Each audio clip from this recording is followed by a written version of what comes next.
Pernahkah kamu terfikir kenapa di zaman kakek nenek kita dulu dan sekarang juga sih, buku adalah jendela dunia. Dari buku-buku kita menjadi tahu banyak hal dari apa yang tidak diajari di rumah, di sekolah. Tapi sekarang gadget lah yang lebih sering dianggap ukuran pintar atau tidaknya seseorang. Jujur saja ini bukan soal mana yang lebih unggul, tapi ini soal perbedaannya. Dan pertanyaannya, kalau dua-duanya berguna, lantas kenapa masih terjadi perdebatan bahwa belajar bukan soal buku atau gadget, melainkan buku dan gadget? Belajar itu memang harus seimbang. Makanya jangan lupa like, comment, subscribe channel ini dan share supaya makin banyak orang yang lebih aware bahwa belajar bukan soal buku atau gadget. Kalau dua-duanya bisa dimanfaatkan, hasilnya saya yakin bakal luar biasa.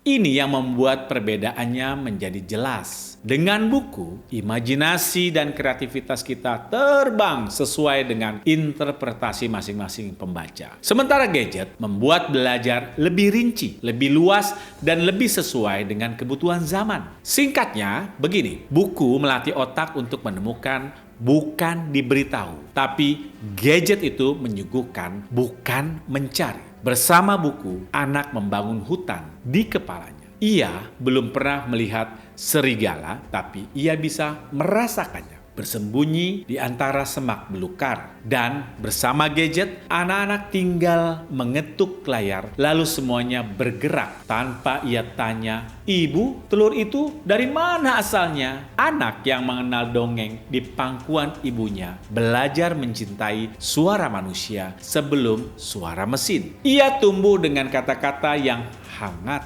bukan dengan algoritma yang dingin dan tidak berkesudahan. Buku memberi ruang anak-anak untuk bingung, untuk penasaran, untuk memilih sendiri mana yang ia bisa percaya. Dan gadget memberi mereka kecepatan untuk menerima, untuk meniru, dan seringkali untuk melupakan bahwa ia berhak bertanya.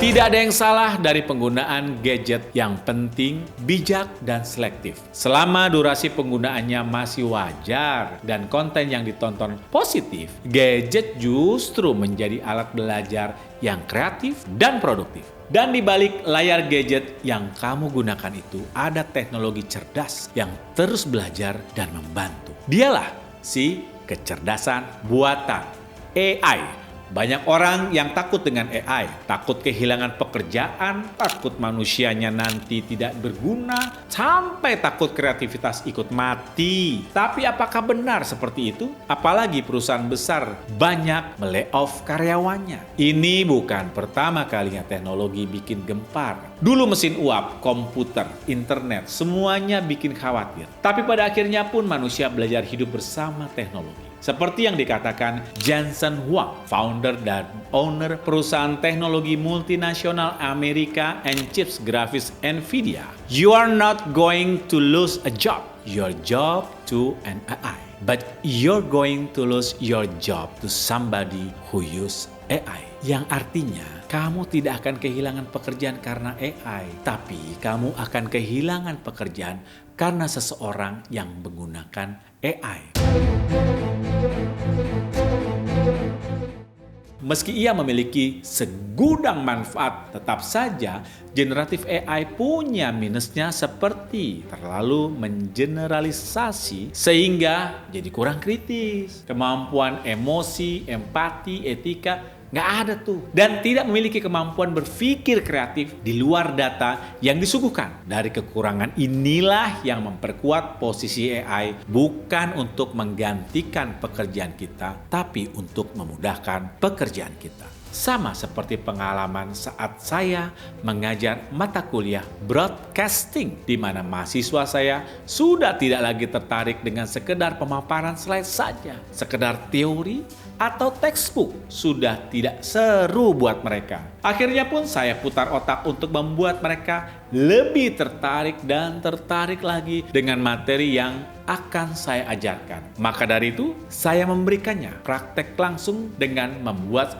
satu film pendek. Menariknya, mereka langsung memanfaatkan teknologi, yaitu mereka membuat naskahnya dari AI, dari ChatGPT, dan dengan prompt yang tepat, maka akan menghasilkan naskah yang tepat, lengkap dengan angle kamera dan shot gambar sekaligus. Nah, ketika mereka sudah mencari tahu sendiri, akan jauh lebih mudah bagi saya untuk menjelaskan secara detail.